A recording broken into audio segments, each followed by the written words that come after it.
Welcome to PN Marshallong Lifestyle.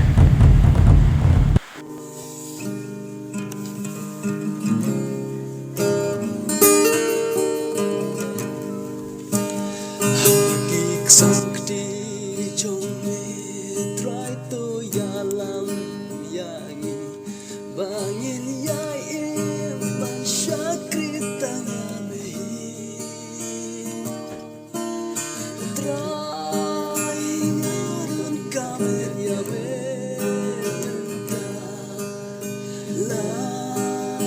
jis nei to bench jonga kasih jingkerku jong me dohnud ay barai shim jong trai to shim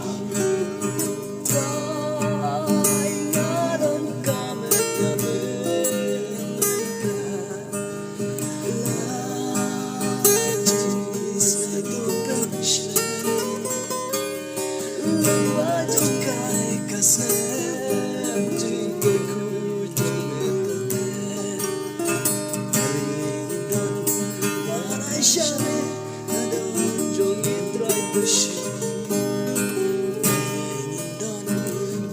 shim